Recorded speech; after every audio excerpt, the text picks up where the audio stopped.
that it's been especially meaningful to me to work at helping brethren tell their own story. I think our rootage, our heritage, the foundation of our faith, the biblical basis for our faith is very dynamic and very relevant to the times, to changing times. And to help brethren work at that, to not just for us to write stories, those of us who are working at it professionally, paid for it and so forth, but to get the wide membership able to translate what our faith means.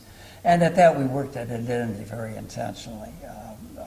We created a logo that is still, I think, quite representative of who the Brethren are.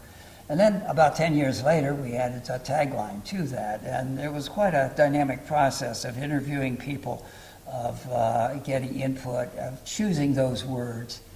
And, I think 20 years later, or 25 years later, the words continuing the work of Jesus peacefully, simply together sums it up pretty well.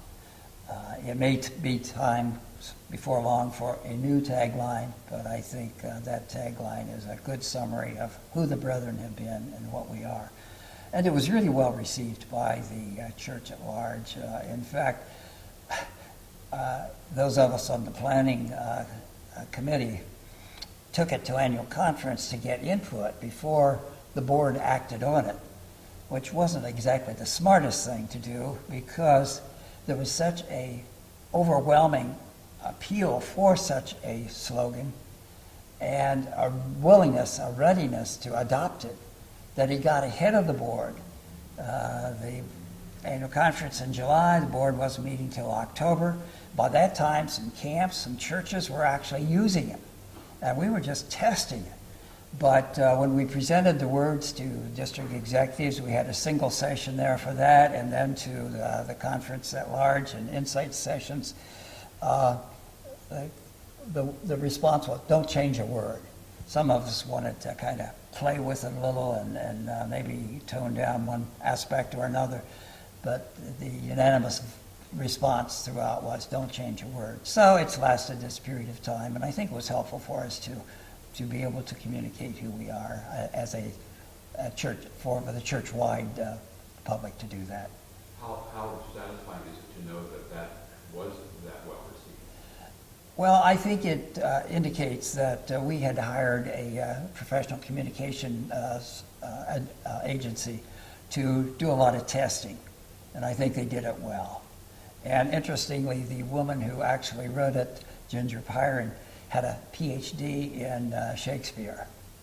And as she met with the brethren and she met with these small groups across the country, this is what she heard. And so while she authored the words, she played back what she heard. She listened well. And in fact, she became so enthusiastic about the brethren that she said if there had been brethren in her community, she would have joined it. So you can't claim that you wrote that tagline? No way, no way, no way. You can't even tell that and hope people believe it? I think it would be tempting. No, it was quite a process, and I think not everybody on staff was wholly behind it. I every now and then, you come up with something that you hope scores with the wider public, but doesn't always. Another experience we had was the board was fishing for a theme, a slogan, and I think a staff group had worked on it for a while, and finally they turned it over. I think they didn't like what was presented. They turned it over to a board committee, but a board staff committee. We had a prayer retreat for a weekend, and we came up with the phrase, of God, for God, with God, which we really were enthusiastic about because we really thought it came through a very intense discernment process. And it still is one of my favorite themes, but it didn't last long, partly because of staff changes and board changes and, I don't know, dynamics going on there for a while. I remember when it was presented to the board, there was concern that, but the words don't recognize Christ. And so what we did was, in the graphic that displays of God, for God, with God, the cross is central in the background. And I think that satisfied, okay, yeah, these words are right. But as events happen, it was a theme that came and went quickly.